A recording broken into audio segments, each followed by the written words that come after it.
Good morning and thank you for joining me, Vicky Higgins, on today, Maundy, Thursday, the 28th of March.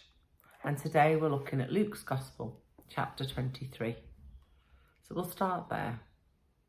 Then the whole assembly rose and led him off to Pilate, and they began to accuse him, saying, "We have found this man subverting our nation. He opposes payment of taxes to Caesar and claims to be Christ, a king." So Pilate asked Jesus, "Are you the king of the Jews?" "Yes, it is, as you say," Jesus replied. Then Pilate announced to the chief priests and the crowd, "I find no basis for a charge against this man." But they insisted. He stirs up the people all over Judea by his teaching. He started in Galilee and has come all the way here. On hearing this, Pilate asked if the man was a Galilean. He sent him to Herod, who was also in Jerusalem at that time. When Herod saw Jesus, he was greatly pleased, because for a long time he had wanted to meet him. From what he had heard about him, he hoped to see him perform some miracles. He plied him with many questions, but Jesus gave him no answer. The chief priests and the teachers of the law were standing there, vehemently accusing him. Then Herod and his soldiers ridiculed and mocked him. Dressing him in an elegant robe, they sent him back to Pilate.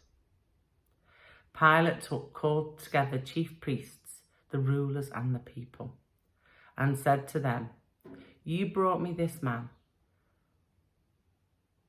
as one who was inciting the people to rebellion.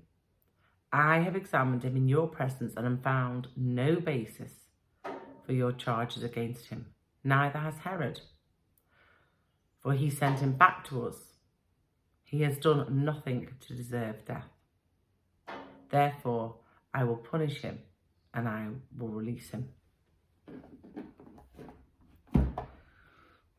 So Jesus, at his trial with Pilate and Herod,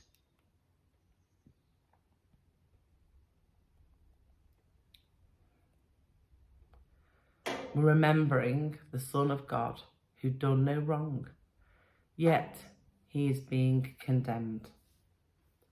We hear over and over in this passage that the rulers, Pilate and Herod, wrestle with their conscience. They did not want to condemn Jesus. His divinity, Jesus' divinity, was present and made those rulers uncomfortable. In human form, Jesus had done no wrong. So there is injustice all over this situation. Jesus, fully human, fully God, guilty in neither form.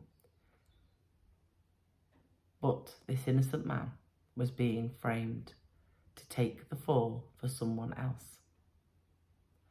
Reading through this passage, what struck me was the passivity of really powerful people, Herod and Pilate. They could have made different choices, but they didn't. They settled for the easy option, going along with the crowd. They knew it wasn't right, but they couldn't bring themselves out to stop going along with the crowd. They couldn't find it in themselves to call out the injustice. And the passage moves on to the crowd. With one voice they cried out, "Away with this man, release Barabbas to us." Barabbas had been thrown into prison for an insurrection in the city and for murder.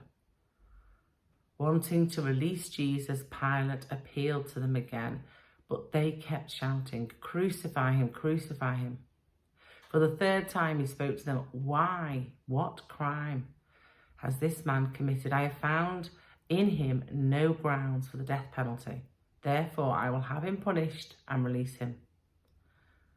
But with loud shouts they insistently demanded he was crucified, and their shouts prevailed. So Pilate decided to grant their demand. He released the man who'd been thrown into prison, the one they called for, and surrendered Jesus to their will. This is the word of the Lord. Thanks be to God. to God. So we're now hearing, after the trial, the crowd